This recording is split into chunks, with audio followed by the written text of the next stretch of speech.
hold my arms up like this the whole time. Okay? All right, do that. We're already recording. No, we are not. Yes, we are. I hope not. I am. I'm literally recording. Are you ready? All right. Ready, go. Well, ready, let's go. take my arms.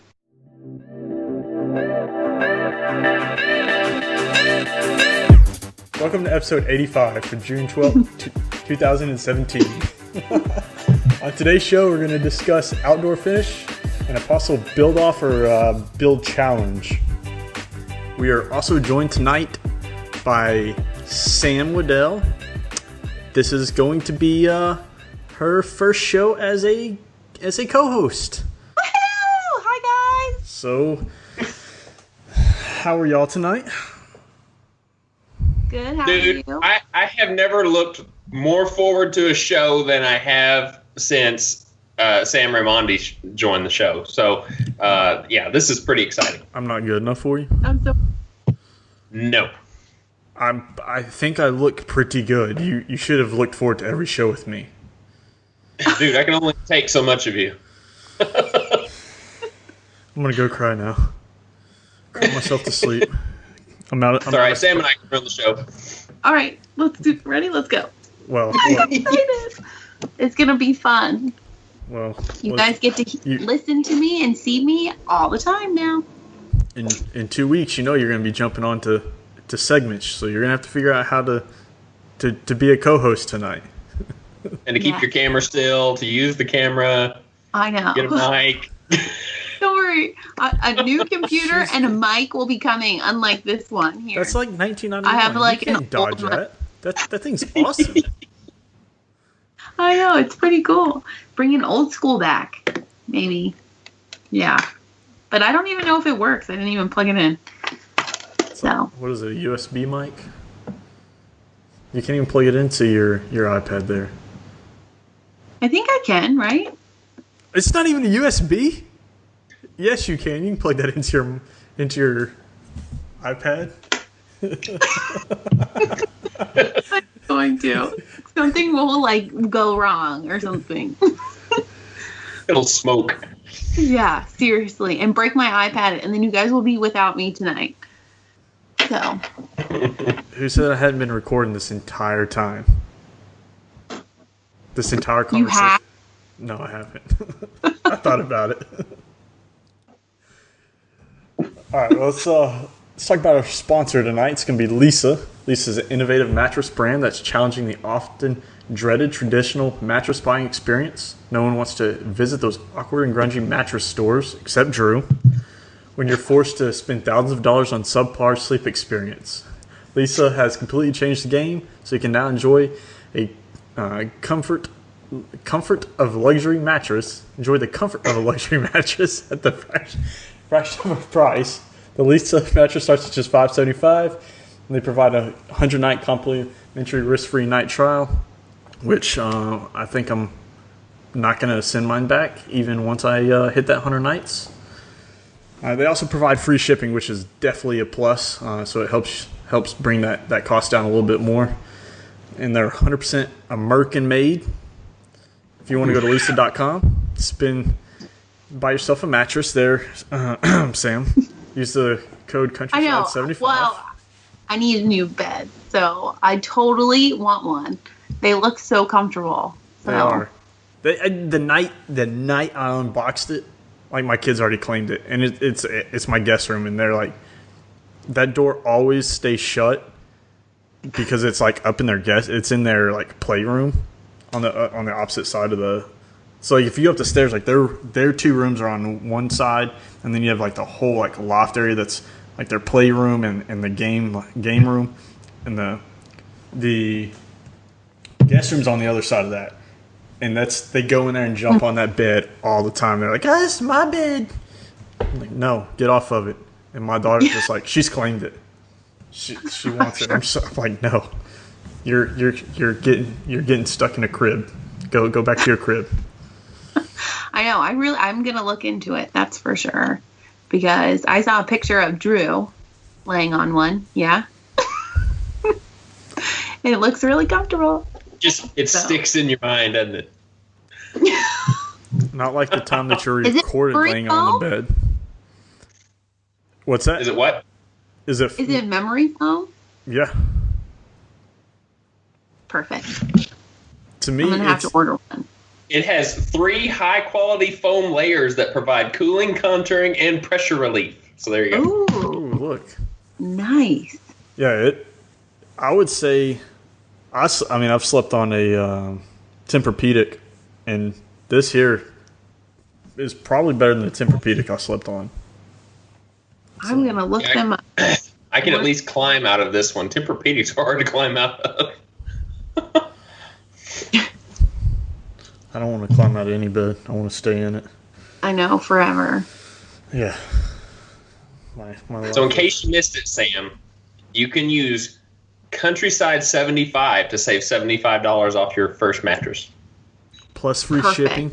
Plus a low rate. Yeah.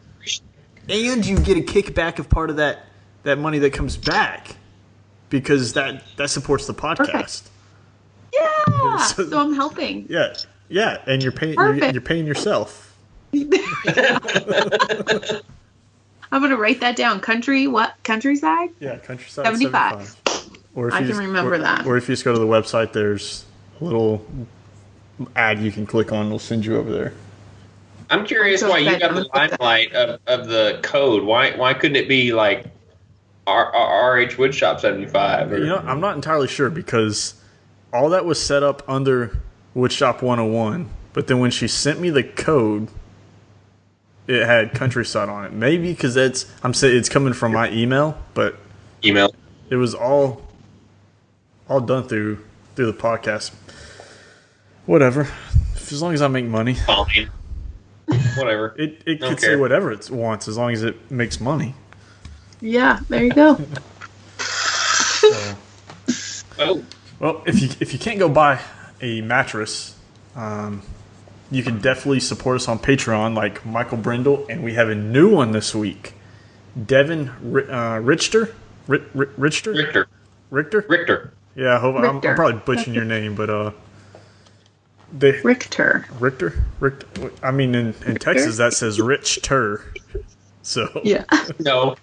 Hooked on Phonics says Richter. Well, let me borrow your Hooked on Phonics when you're done with it.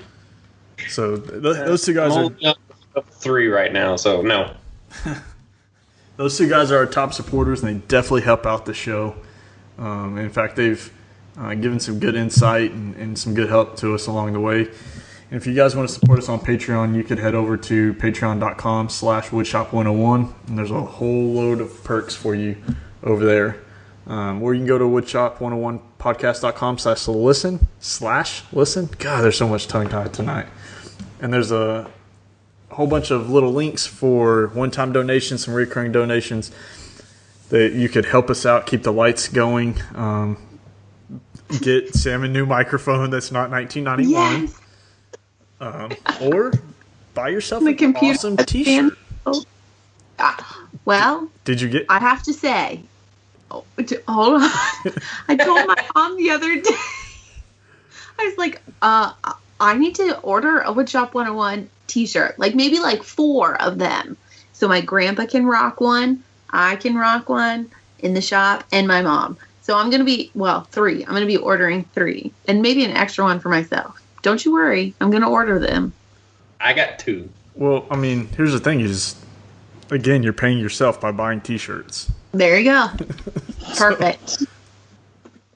And they look cool and comfortable. So I will be getting them. They're probably I told you right after the show I would do it, but I promise tomorrow I'm going to be doing it. You didn't want to buy them until we recorded to make sure it was official, and we weren't just going to kick you off. Yeah. Don't fire me because of my mic and my camera and my computer setup. Not yet. Or the 45 minutes of yelling at the dog. Yeah, for that. We'll get it. We all Granted, I wasn't the only one dilly-dallying. I wasn't yelling with my dog. She's talking about you there, Drew. She can't be talking. You almost made me spit up my liquor. Your wine cooler, your Seagram's wine cooler. Although it does look really good. I'm 37 years old. Yes, this is what I used to drink. Even though it's Jamaican me happy. I mean, that's like perfect. Is it Jamaican you happy? It is Jamaican me happy. I keep looking at, like, when you were talking, Jeremy, and then Drew, he would, like, sneak a little sip and then sneak a little. And then another. Well, I had to hide it, you know. It's so funny. I needed something quick to grab from the fridge, and the bottles that we took to a Memorial Day party were still in there, so I had to grab one. Mm-hmm. I mean, so that's you can ask Sterling. I can hold my liquor pretty well with all that moonshine he brought. You can ask Sterling Davis that question. Well, if you were prepared, you would just keep a bottle of liquor in your fridge to grab when you go to grab your other drinks. Yeah, cleverly disguised it in my Sprite. Yeah. You have liquor disguised in your Sprite? What? What'd you say? Yeah, exactly. You guys have to say? Oh, I don't know what you're talking about. As he drinks it. I'm empty now. Maybe I'll go get my wife's to put it in there. We've been recording for 20 minutes, and we've been recording for 11 minutes and 24 seconds. Okay, look, we did say there was going to be some changes to the podcast. The flow is going to be different. We have to get in our groove. It's not going to be perfect on the first one. Yeah. See? Let's go. We got a Next whole lot one? change. All right, well, let's What's talk about let's talk about what's going on in the shop. Sam, we'll let you go first because you're probably hang on, maybe you should go last because you're the busiest. You're going to make the rest of us look bad. Which one? First or last? You might as well go first, but... Yes, because I'm new. All right. So, in the shop right now, we're working on a massive farm table that will be 87 inches without any leaves, and then 120 inches with the leaves on. And it's huge. It's the Restoration Hardware look-alike table with the big curvy base. So we just glued up 10 1 1/8 thick boards, and there's 10 of them, and it's huge. And then we have to cut it on the bandsaw. So that's something new I haven't done. So we'll see how it goes. And then on the top and the bottom, we're going to be adding molding and whatnot. So, and then I have some other pieces. After that, a big sideboard that's coming along, and we're doing the drawings for it right now. What's a whatnot? I haven't heard that. Sideboard? I haven't heard of whatnot in the shop before. It's around to it. Oh, it's around to it? Okay. Yeah. Wait, what? Thingamajigger. I haven't She heard doesn't know about what around to it is. That just kind of, I'm so confused. It definitely just went over my head. Whatever just happened went over my head. You said, and we're adding molding and whatnot to it. I said, I don't know what a whatnot is. Just molding. Never Just heard that in the shop before. No whatnot. No. It's a special OG bit and a router. Make that whatnot. Only I carry. So you can only get it at Samurai Designs. Oh. So we have to come get whatnot from you. Okay. Yeah. Corner in the market there. I got it. Perfect. But that's really it. So, but you guys can see all my latest stuff on Instagram and follow along there. Look at that selfless plug right there. I didn't mean to do that. It doesn't matter. It's just like just fits it in, just right here. Slide it on in. Yep. Smooth transition there. All right, But now we get to post on yours, so it'll be good. Yeah. Maybe we should revoke access. No, please don't. No. I promise I'll be good. All right. Well, I mean, we're definitely interested in seeing how that turns out. I was watching your maybe Instagram video or wherever you posted up where you're doing the glue up of it. That's a lot of glue. Let's be real. It's it's going to put a lot of stress on that bandsaw blade cutting through because you said it's 10, 1 and an 1/8 inch boards. Yep. Yeah. So you're what? We're gonna have to really slow up. What size bandsaw do you have? It's got to be more than a 14 inch. Yeah, It's it's gonna an be 18-inch a white Laguna. one. The 18 inch. Yeah. I was gonna I say think. because you're going to be cutting about 12 inches. So Stop laughing, Drew. Yeah, but yes. But I've not done something like this before, but my grandpa has cut big stuff on the bandsaw, so we'll see. We did a mini replica, just a half size, and it turned out really well. just a half size.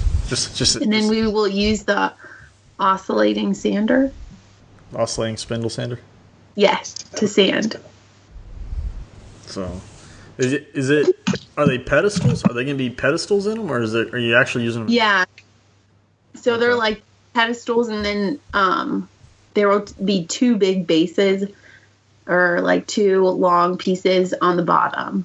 Okay. So it will be the one base on the bottom is like 5 inches high, and then the next base is 4 inches high, and then the leg.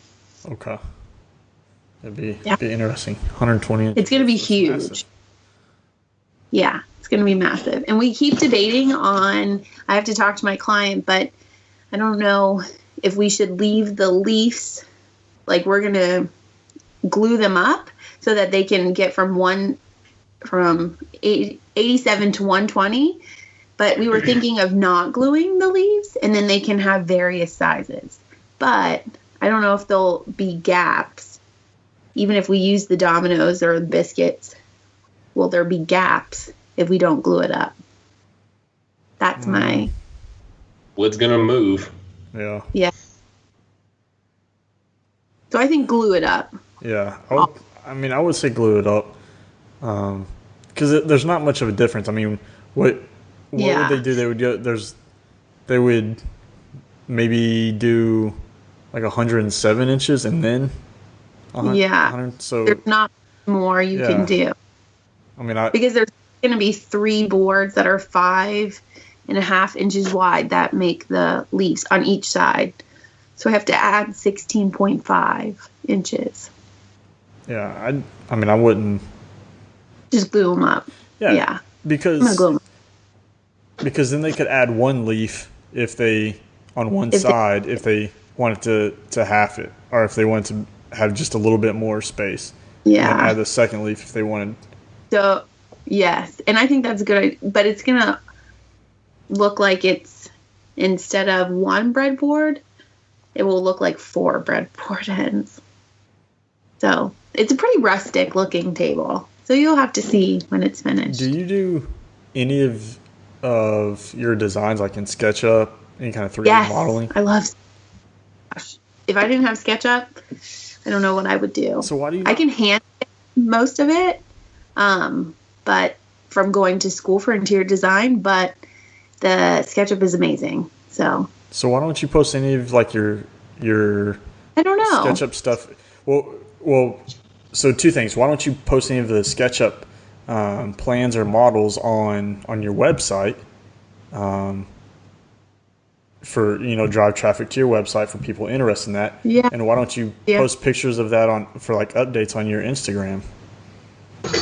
Yes, and I've done some stories where you can see what I'm doing, but other than that, I haven't done much more. But yes, I will. I'll put some up there for you guys. The deal with stories is they're good, but they expire after they expire after 24 hours. So somebody that's coming to your page that maybe has listening to this podcast, like, oh hey, I want to go check that out. That story's already gone. Versus that post is there, and they're like, oh look, that table's pretty cool. Like maybe I want to build something like that. Yeah, that's a good idea. I should put and now we can add so many pictures to one post that I can put a bunch of my stuff up there so you guys can see it. You're giving this girl more incentive to just leave us in the dust when it comes to Instagram following. She's already she's already caught up with me. She's already left me in the dust, so I'm not worried about it. Well, I don't know what to say. I just got like a ton in one day from like one post. And then all of a sudden I posted another one and I get nothing near that one. Has that happened to you guys? Yeah, it does. There's certain things that just, depending on like the hashtags you use. The same ones. I got like 1,300 likes. And then the next one is like 300. It's like 1,000 difference. But I've never gotten that much. I was very excited. The algorithm, you know, some posts will do really good, and you know, a lot of times, like if the same hashtag is being used over and over and over again by multiple people, then the algorithm won't rank it as high. Right. Because it'll look like it's being spammed instead of being unique posts. So it could have been, you know, a whole bunch of other people posting at the same time using similar hashtags. So yes, we'll see the next one, hopefully. And what are you guys working on? What do you got going? What do you got going on, Drew?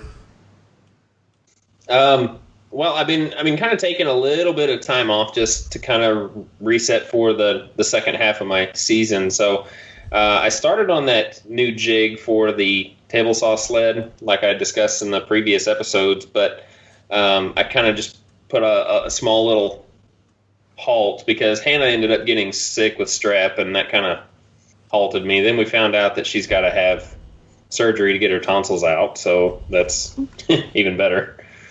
But I've also bought a whole bunch of wood, like some 2x6s and 2x4s to make a church bathroom table for the little church to bring their purses in and set down their purses, set down their Bibles, and so kind of like a little sofa table.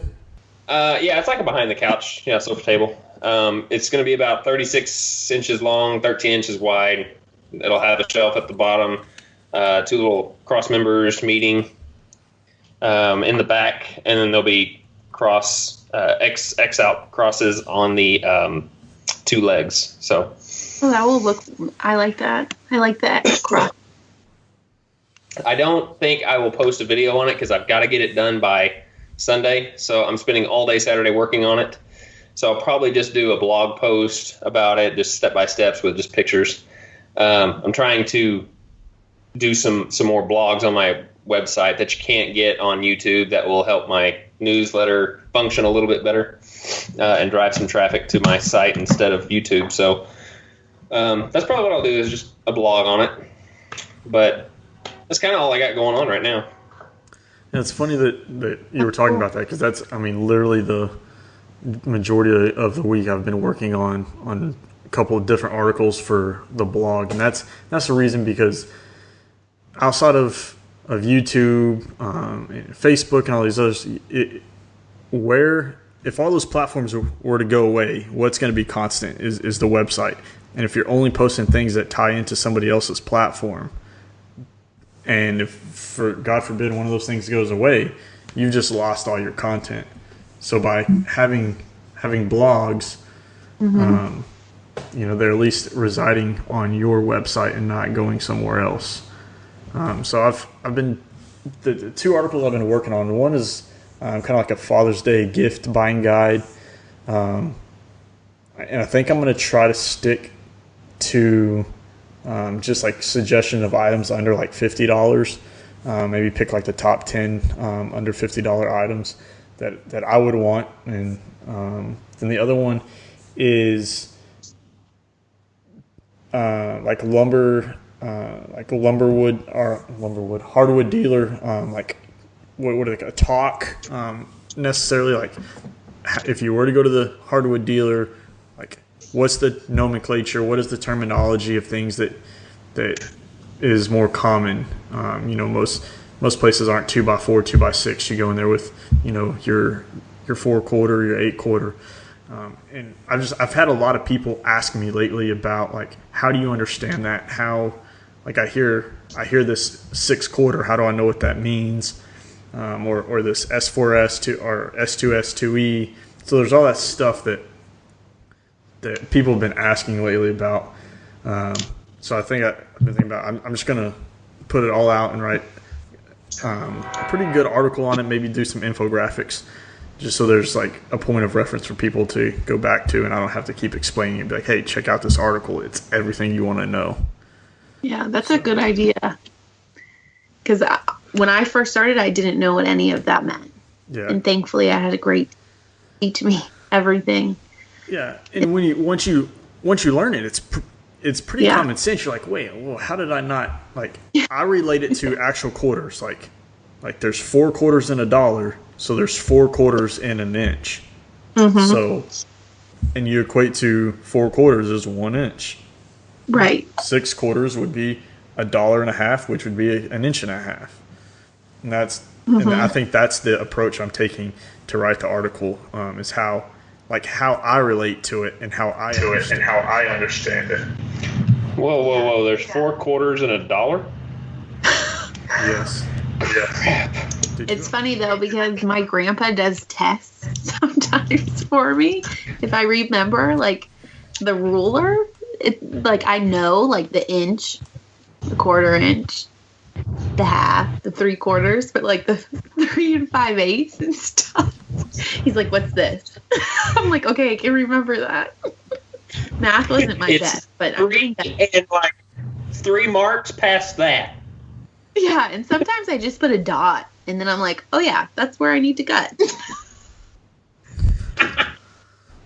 No hash. What are you working mark. on, Drew? I had a gentleman here in Oklahoma. His called Teague Knives, and it's on Instagram. And you guys have probably seen some of the posts on Instagram. But he made me a custom knife with That's awesome. I don't know if you can see the logo on it. See the Rockin' H on it right there. That's cool. And then it's a maple burl handle. Nice. That's really pretty. I like that. Rocket in there. What is that between the scales and the? It's a liner. I don't know what it's out of, but it's dyed a blue color. That's pretty cool. Yeah, that's really pretty. That's a cool knife. Anyway, I was just changing around the sheath. He also made the little Kydex sheath for it, so. I thought that was kind of neat. What's the name of his shop? Teague Knives, Teague Knives. Send me the link later, Drew, and I'll Yeah, send me the link. Because I was trying to look for a pen, but I can't find one. Yeah, just send us the link and we'll put it in the show notes. So really, other than that, I've been trying to clean up the shop a little bit, get a little bit more organized, and then hanging the new clamp rack that I made, which is massive. But it's going to be awesome because it's going to get all my parallel clamps off the ground or leaning up against the wall and put it in one place. But I'm going to have to make sure that thing is tied solid to the wall, to the studs, because it's going to be heavy. It's going to hold like 30 or 36 parallel clamps, which is easily going to be a couple hundred pounds. Yeah, for sure. It isn't that massive, you know. Pretty sure that's pretty massive. I mean, not compared to yours. No, mine holds up like close to 72, I think. It can hold up. Yeah, K bodies. Yeah, but mine probably also takes up like less than half the footprint. Look at him. He's like, True that it does. I don't have one. I just have. I'll take a picture and send it to you guys. I built one. There's a lot of pictures you're supposed to take and send to us, and it doesn't happen. I was supposed to send you guys of my microphone this week and how awesome it was, but never got that. Nope. But you saw it today. It was a surprise. Yeah. See, she wanted to show us the 1991 microphone. The best microphone. Yep. So, so how do you hang up your clamps? Go ahead, tell us. Okay. Well, our Bessie clamps are like in the ceiling rafters, and then we have all of our other clamps hanging on a cool clamp rack. So But I need to get some more of the Bessie clamps. The Bessies that you have, are they the F style or are they the parallel clamp? The parallel. Okay. So I love. And then I went to the woodworking show, and that's where I got a bunch last year. And somebody came in Friday right when it opened and purchased all of the really big ones. Yeah. All of them. He had 150 of them and purchased of a 2-pack and purchased all of them. So he got like 300 and some lamps. Yeah, that's crazy. Yeah. So all the ones I have are Jet. I think I have one Irwin, which I'll be getting rid of because it doesn't. Oh yeah. It doesn't clamp down. I always have a problem with it moving. Fine. I have a lot of the. I have some Irwin. Oh my gosh, that's awesome. That's how ours look, but on the ceiling. See these ones with the yellow. Yeah, and the blue. Jack. Yeah. What? Oh, those Irwin, are Irwin quick clamps. No, I don't think. I only think we have like 3 of the Irwin clamp. Or Irwin clamp. Yeah, only 3 of those. We use ones that are black with yellow. The grippers. Those are cool. Yeah, those are the jack clamps. And in fact, you should get on Instagram and go to and look up Jack Clamp. They're having like a 25% off Father's Day sale. Nice. And they're pretty cool because they reverse and you can use them as a spreader as well.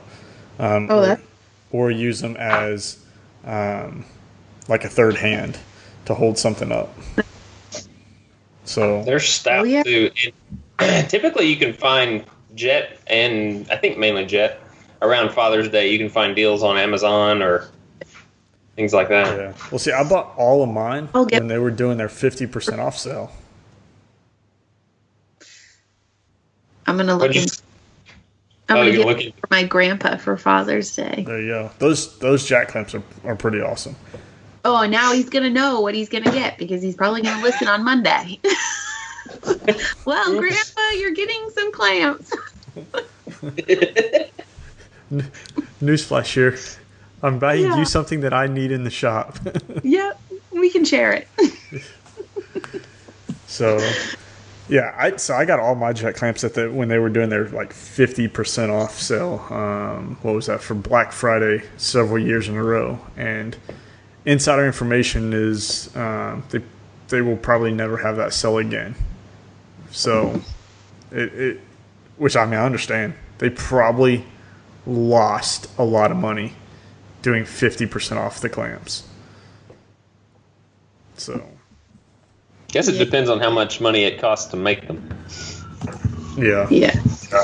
Do you guys have the single parallel bar or the cabinet jack kit? Show us the picture.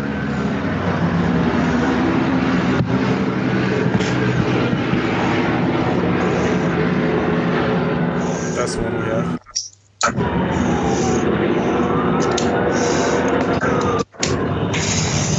What are you watching, Drew? Yeah, what was that noise? That was a helicopter. I thought I muted my mic, but I guess it didn't. Helicopter went by.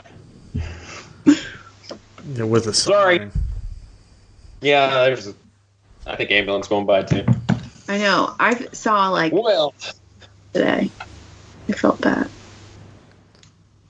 Let's see. Am I able to transition? Are we done? I mean, yeah. We've been talking, waiting for you to transition. Any point? Yeah, we have been. But you guys kept talking about clamps, so I'll let that go. Okay. Let's see. We had a question sent in to the Woodshop 101 email from Chris Cagen. Hope I said that right. Looks like hooked on phonics, right? He said, so my question is, how would you suggest finishing wood for outdoor projects? Last year I made a flag out of pine. I stained it in dark walnut stain, then dry brushed colored craft paint to create a distressed look, then sealed it using Minwax Helmsman outdoor spar urethane. After only 1 year, the red is a more faded orange. And do you have any suggestions on how to prevent that for future outdoor projects? Would rather not lose color after 1 year. And then he has a topic suggestion. Doing some type of build challenge. So like a Woodshop 101 build challenge. He's heard of no lathe pin turning, 2x4 challenges. So if we can figure out some kind of like Woodshop 101 challenge. So perfect.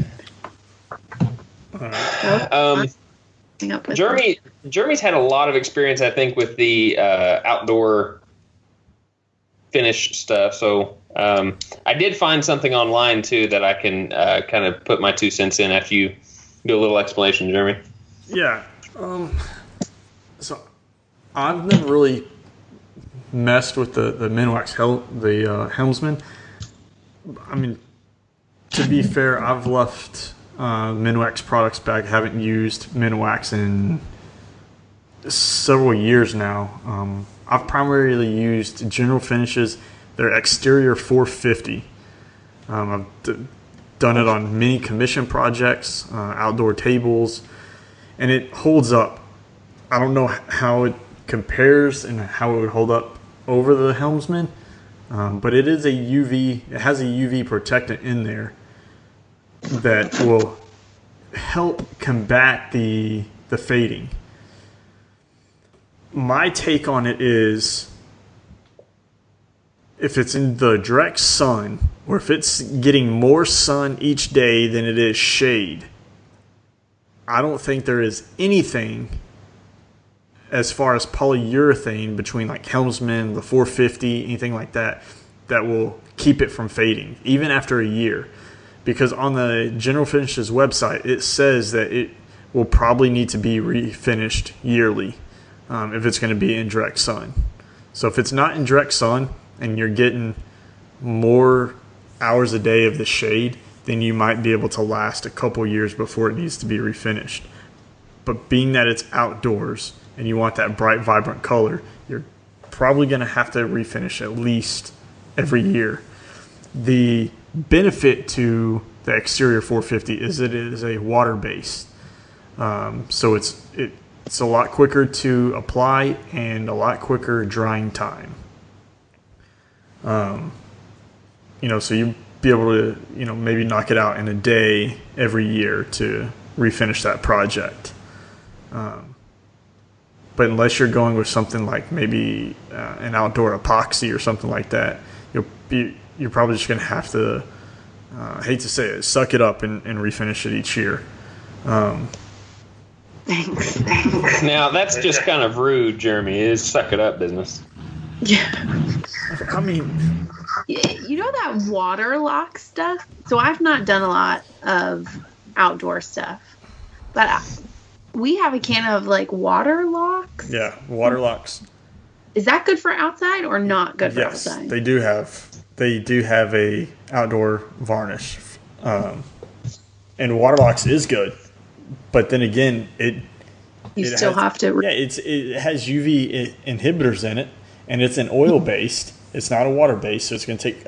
And actually, water locks, I think what they claim is somewhere around like 30 days to full like cure time. Yeah. So it will definitely take longer to refinish. Longer to dry and refinish. It may hold up more than a year, but at some point it's still going to have to be refinished. And water locks, you're talking about it, is a whole lot more expensive than your helmsman.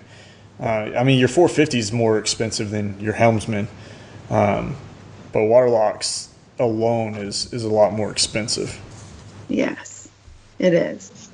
It's about $35 and then shipping. Yeah, unless you can pick it up. I know Woodcrafts and Rocklers usually carry it. You might be able to find it at another local place, but yeah, you could use something like CPES, which is clear penetrating epoxy sealer, to actually soak into the wood, and then lay something like a water locks on top of it. So you're stabilizing the wood a little bit more, kind of sealing in that color, into the wood fibers, and then laying something like your water locks or your spar urethane, something like that, on top of it, which will add a layer of that UV inhibitor. It's a trade-off. You're either going to spend, several weeks going through a finishing process for all the oils to cure, and maybe reapply it every 2 years, versus something that's going to dry and be done in about a day, and you have to redo every year and a half. So, have you used that water locks very much? No, we just have it in the basement. I haven't had to do anything outside. We did some cedar benches last summer, but they wanted them without any finish, which we said you should do something, but they didn't want any finish. So yeah, they probably want the gray, the silvering of it.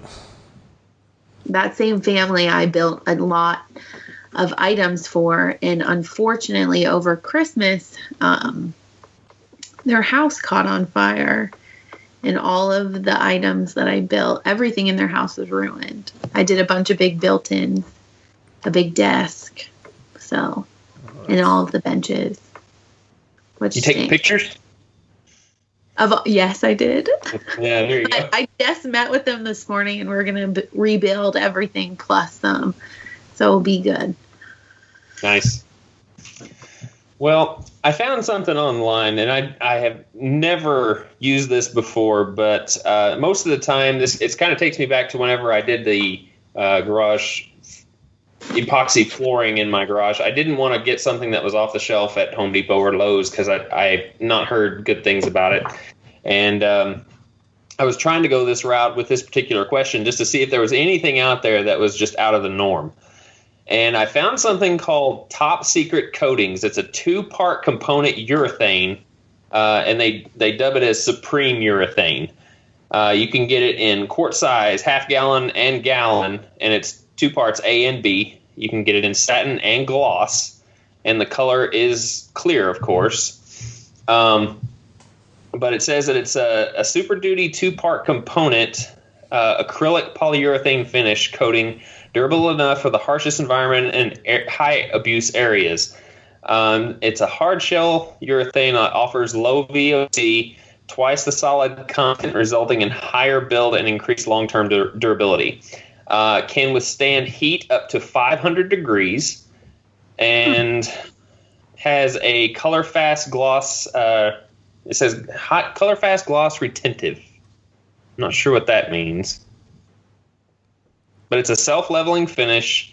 Once mixed, has a 4 to 6 hour pot life, so it gives you plenty of working time. Let's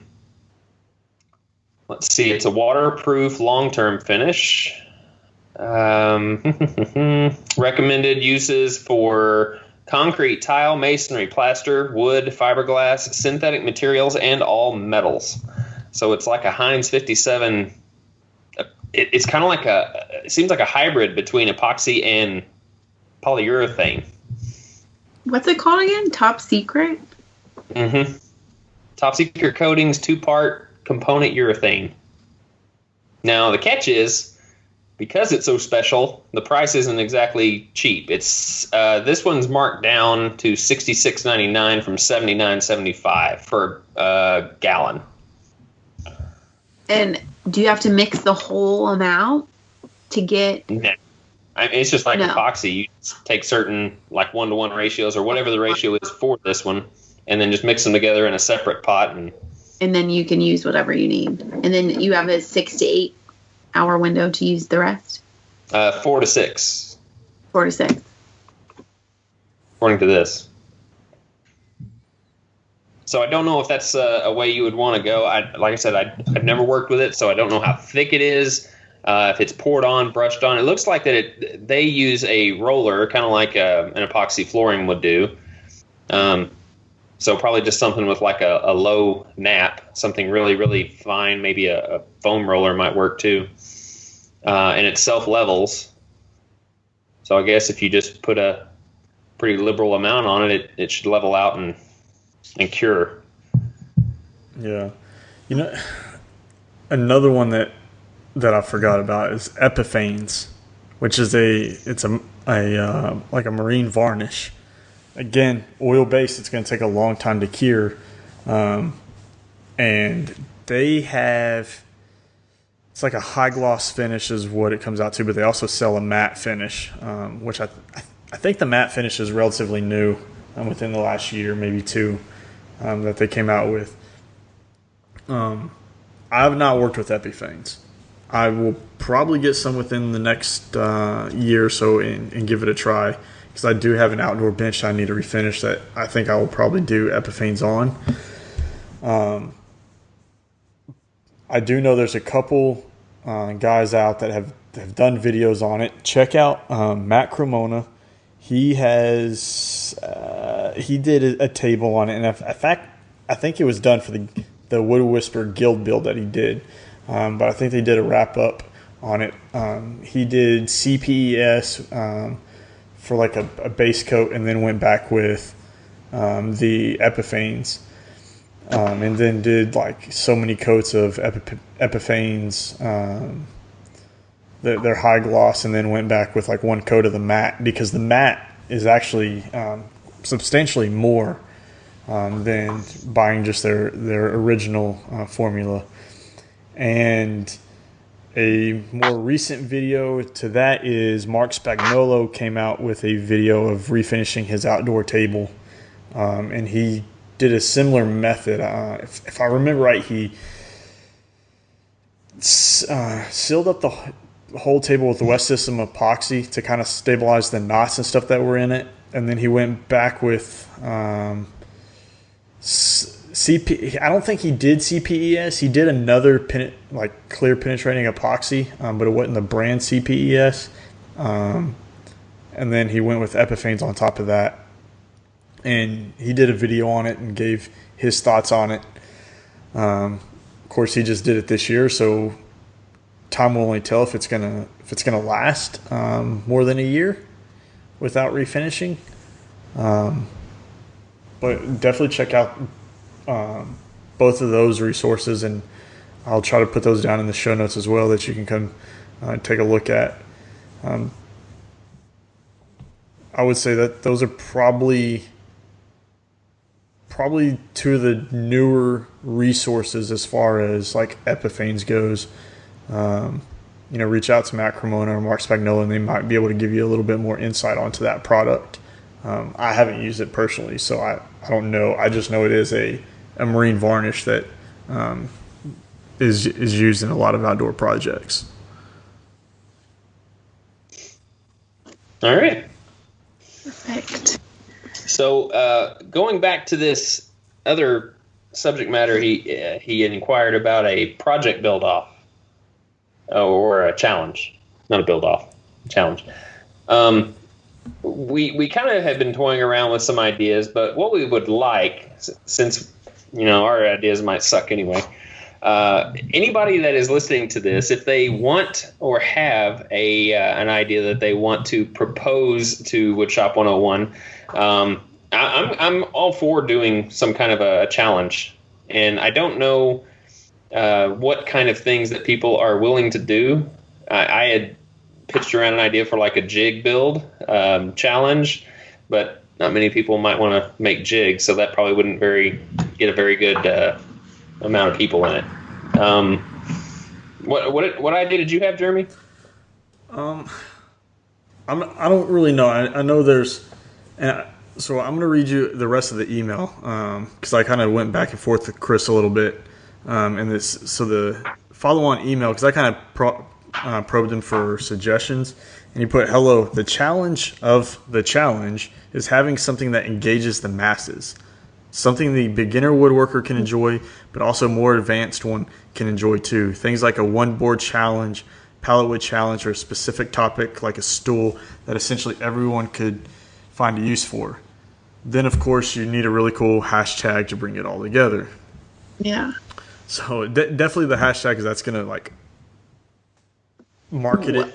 But what's that? No, go ahead. Yeah. Go on, Sam.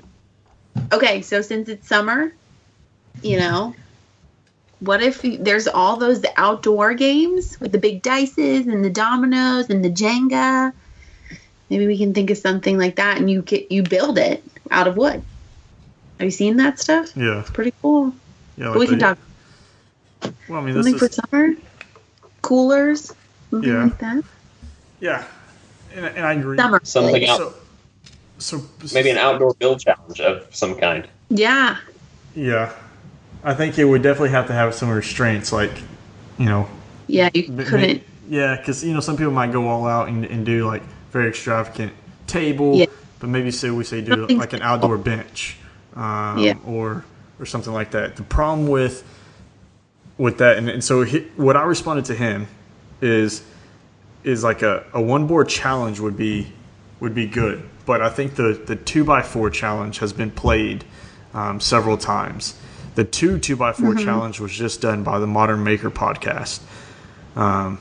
I think if the pallet wood challenge has been played pretty hard, so I don't think as many people would get involved in that. So you go to maybe a plywood. Well, one sheet of plywood I think is too much material to get involved with, because it's not simple to just go to the yeah, absolutely. And you can build anything out of one sheet of plywood. I mean, you could go from something very basic to something very extravagant. So I pushed back and said, okay, well, if we're going to do like a one board challenge, maybe a half a sheet of plywood, or maybe like a 1x4 challenge of any length. Or if it's project specific, it's got to be something that hasn't really been played. The shop stool challenge has already happened. That was played pretty heavy. I know you threw out the shop jig challenge, but the problem is maybe not a lot of people are into jigs for their shop. Yeah. Now an outdoor project would be awesome. Outdoor bench challenge, however, was just done. It was just done by the group called Instagram Builders Challenge, which I think was like Anna White and several others, and they just did a real big challenge on it. But they did games. Yeah, we could absolutely. Like cornhole and different things like that. Yeah. But I'm new, so I don't know. You're new. But I'm new. That's not an excuse. You have very valid points, and that's why this is on here, is for us to discuss some ideas and then hopefully get feedback from other people what they would like to see, or kind of sort of challenge that maybe they would like to get into. So I definitely agree. Maybe something for the outdoors would be that it's the summertime and early summer at that would be beneficial. If we use it just as games, I think would be probably a lot more participants than if we chose one specific, like, oh, you got to do dice or you got to do cornhole, because some people may not be into those games. Yeah. Maybe or maybe just because then they could adopt, right? They could say, oh, hey, I want to create an outdoor Monopoly game, or I want to create an outdoor Uno game or whatever. I love it. So I just saw like the coolest outdoor tic-tac-toe game. I was like, I want to build that. It's huge. I love it. Love the idea. We have to cut a mow a hashtag in your backyard.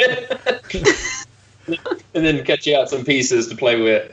Yeah, there you go. Something creative, different. Yeah. But you guys, I like this idea because I made cornhole, I don't know, 2-3 years ago. And I've used it on just about every summer gathering that I've had at my house. And there have been a couple other games that I've wanted to make. And you could do hand jam.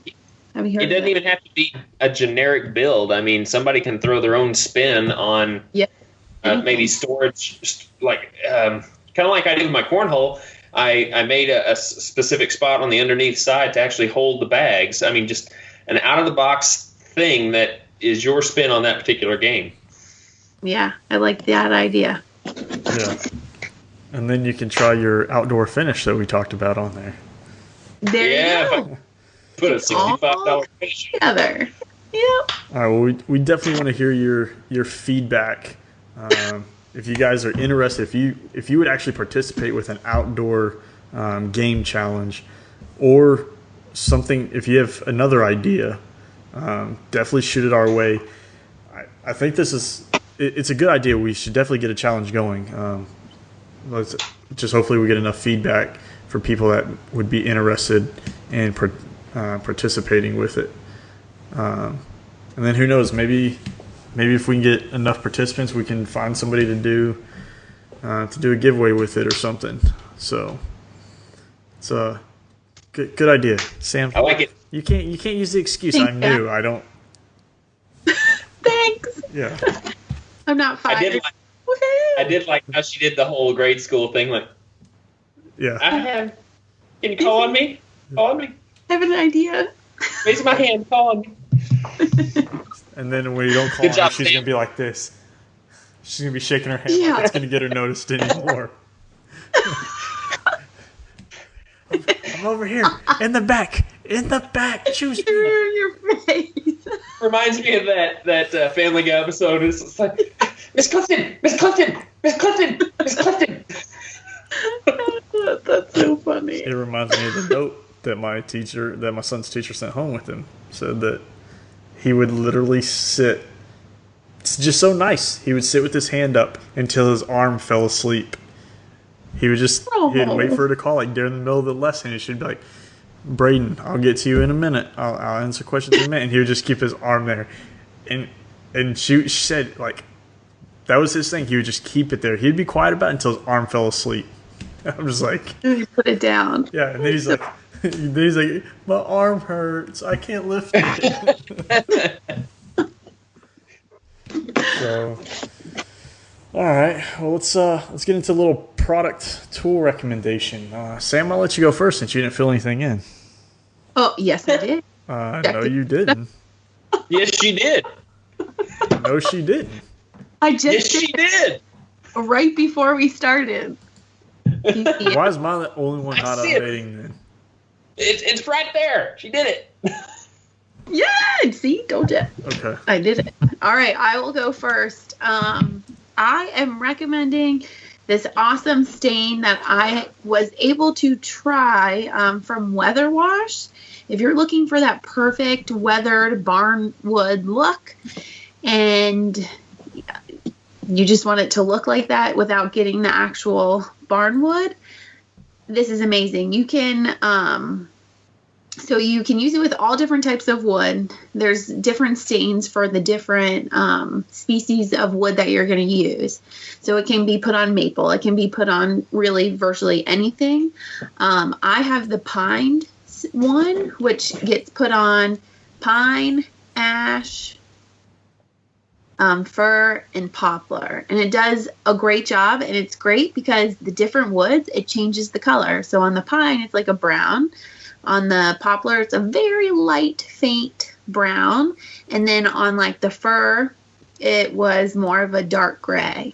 And then after you do that, I will say you have to sand it though. If you don't sand it down to like 80 grit, you will not get your color. It won't look right. But once you sand it down to 80 grit, you're going to get like the most pretty color ever. And then you can use, they have these lightning darkening tools where you can use this white maintenance oil, and then it gives that weathered whitewash finish.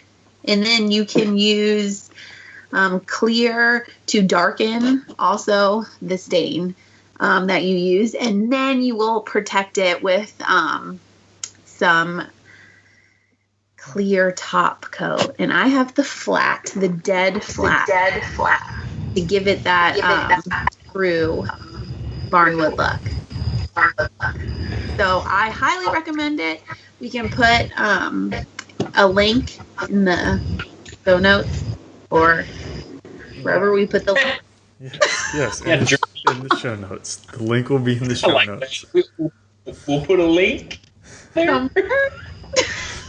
She's already giving me more work. Yes, That's right. There will be a link in the show notes. Yes, perfect. But they're great. It's a new company. It really is like a barn wood in a bottle, for sure, or in a can. If you have any barnwood in a pictures can. too, Jeremy, you can post pictures in the show notes, can't you? Yep. I have pictures, so I can send you guys some more pictures that I need to send you. But it's great, and you guys can, you can look. There's different stains for the different type of wood that you're using. So, I highly recommend it. Double thumbs up. Double thumbs, not just a single thumb. Double. Yeah. The Sam double thumb of approval. Yep. All right. Well, I am going to recommend the Ryobi 40-volt jet fan blower. I have gone to Home Depot during some Ryobi days and taken advantage of several deals. And I picked up an extra 40-volt battery while I was there. But Jeremy had texted me a picture or Instagram or something and said, look what followed me home. And it was the 40-volt lawnmower. And I've been wanting that sucker forever. And he just happened to do that, which got me on a kick to want to go buy that, as well as the blower and another battery for my weed eater. And so I am now, as far as the yard work goes, I am fully battery operated. I got no gas whatsoever, which is going to be nice. And I actually got to try out some of it today. So the blower has 2 speeds on it, which I really like. However, the downside to it is that it's actually rather loud. But it's rather cool to watch because it's got that little turbine motor on the inside. So it actually looks like a big jet engine kind of thing. It's kind of neat to watch. But you hit that first button and it's tolerable. But then it has a turbo button that kicks it into high gear that sends it into a really high-pitched squealing sound. And it blows really, really well, but might have ear protection whenever you use it. Yeah, I have that one. And I was using it the other day, and the dog walked in front of me. And he was like, and like blown all away. He was like, what funny. the heck just happened? So, it's a good one. I like it. Thanks. Now I'm going to have to go buy it tomorrow. I appreciate that. So I'm going to recommend something that's in the same line. The Ryobi 40-volt mower. Yes, because I did send it to Drew and said, haha, look what I got.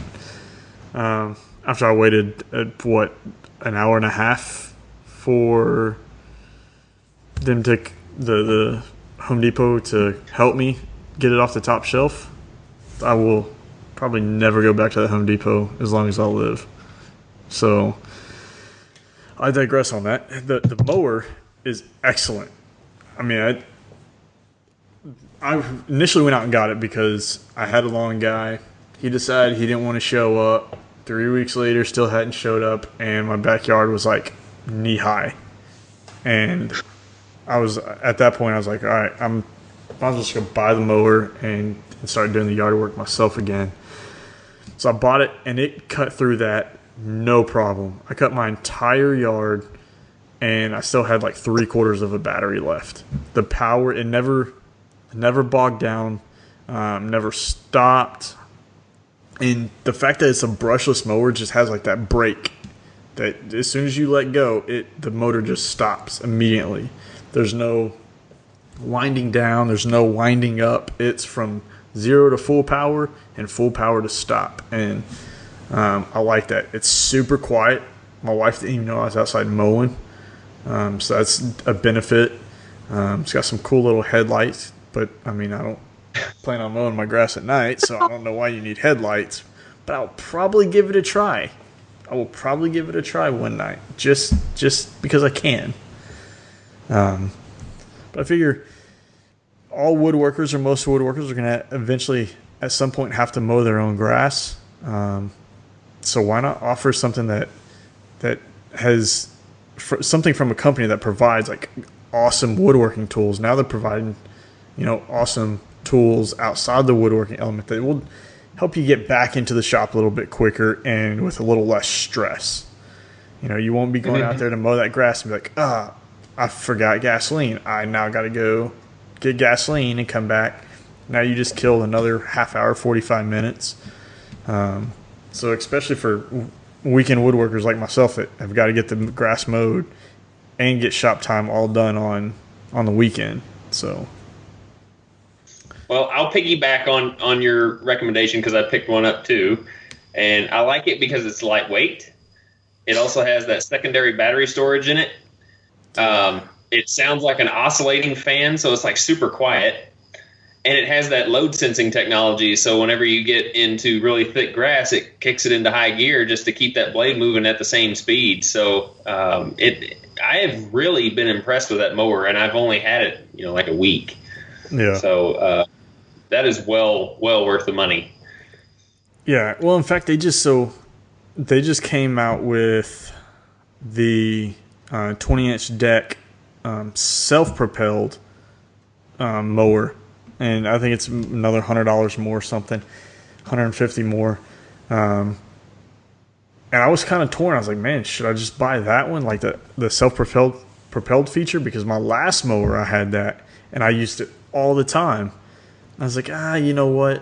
I remember somebody told me, or I heard it somewhere, that they just picked up,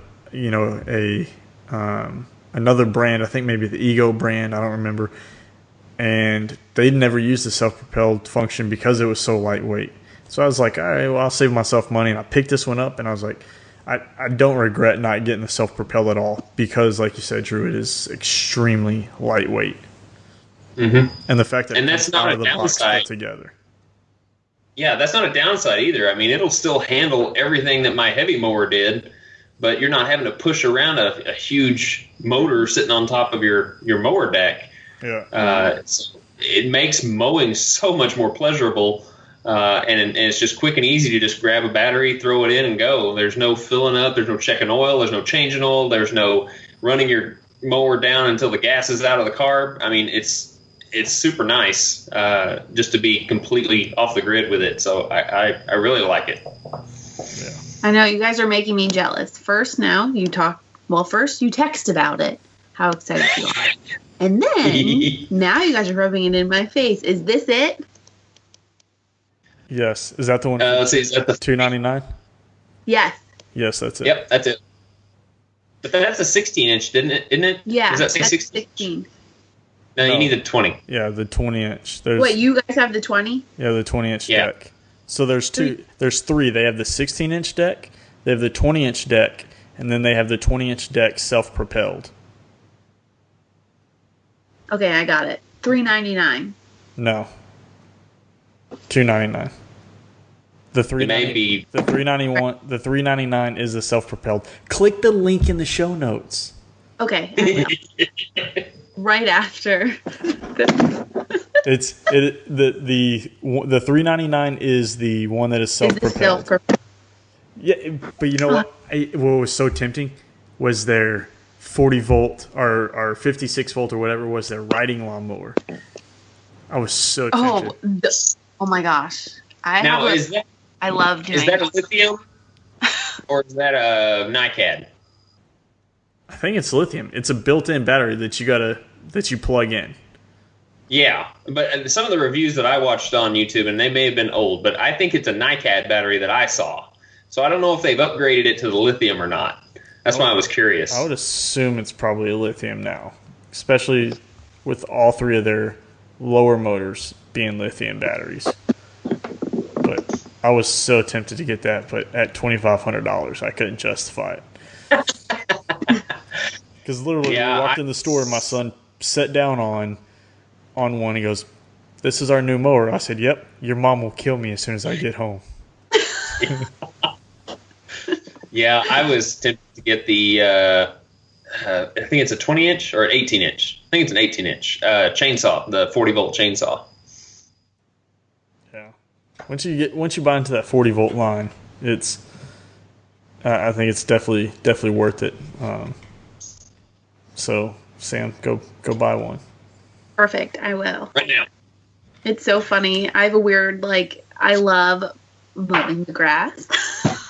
And my grandpa has a ride-on mower and, a huge yard. And when I was little, I thought it was so cool because it was like I was driving. And then I was cutting the grass. And I still love to do it. It's so funny. So this will make you want to mow more. But well, no, hang on. You said you have a riding lawnmower?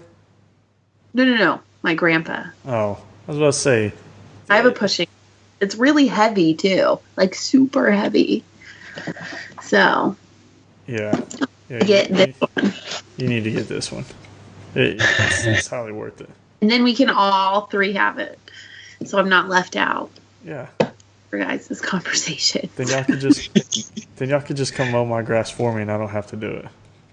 Yeah, I'll fly down there with my lawnmower.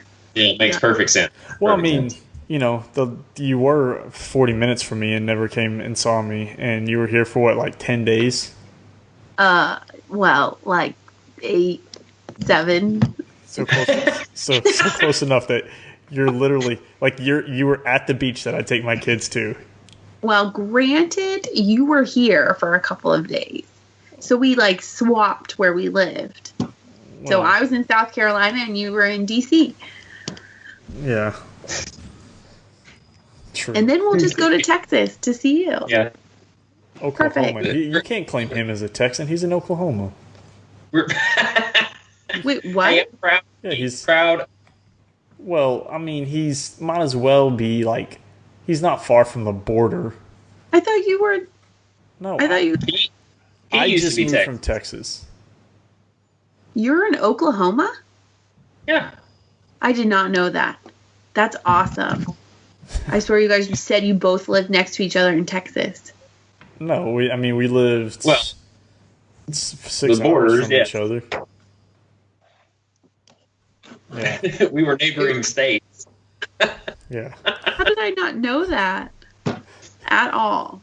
Nobody told me that. It's those blonde moments coming in. Yeah. Sorry, guys. Well, now that we've established where we all live. Okay, yeah. Let's continue. Yeah.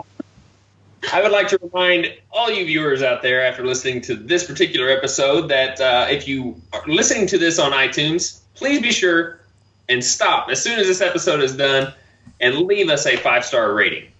Give us some good constructive criticism on the show. Tell us if this direction and the new host that we've got on the show is to your liking. And help us reach a much greater audience. So we would definitely appreciate that. Now, Sam, since you are the new host, you're also kind of a special guest right now because people haven't heard you on here for some time. So if they want to get a hold of you, let's feed them your information real quick. So you guys can get a hold of me on my Instagram. It's SamRyan_designs. Also, I have a website, samryandesigns.com. And on there, you guys can email me. There's a link to email me. And on Instagram, you guys can send me a message and ask me any questions you might have for me. She may or may not respond. She may. I will respond. I will. She's good about it. Well, if you guys want to reach Jeremy and myself as well, we have websites that have contact information on them. You can go to rhwoodshop.com or countrysideworkshop.com. Click the contact button and fill out the form, send us some feedback, send us some questions. And also you can check back with the podcast because sometimes those questions do make it on this show. I haven't lately. I guess I don't know if I've been lazy giving you questions or not. Some of them just pertain to me, so I'll probably feed some more questions this way. But if you guys want to reach the podcast group together, and now since Sam is part of that, feel free to send her some questions if you like as well. You can send us some kickback through email, which is kickback@woodshop101podcast.com. We also have a fancy dancy voicemail that you can call and leave, like you heard on the last episode's week 4. Was it week 4 last or last week? Either way. Yeah. I think it was 2 weeks ago. It'd be 2 weeks ago. Yeah, I know. You can call area code 409-234-3959. And You can call that from any kind of device and leave us a voicemail, and we will feature your voice on air and answer or just listen to any feedback that you have. We'll just answer any questions that you have, and we really enjoy getting those. So we thank you all, especially the Patreon supporters. Without you guys, we wouldn't be able to keep going like we are. So thank you very much. And from Sam, Jeremy, and myself, we want to wish you guys well. Please be safe in your shops, and we will talk to you on the next podcast episode. 1, 2, 3. Boom!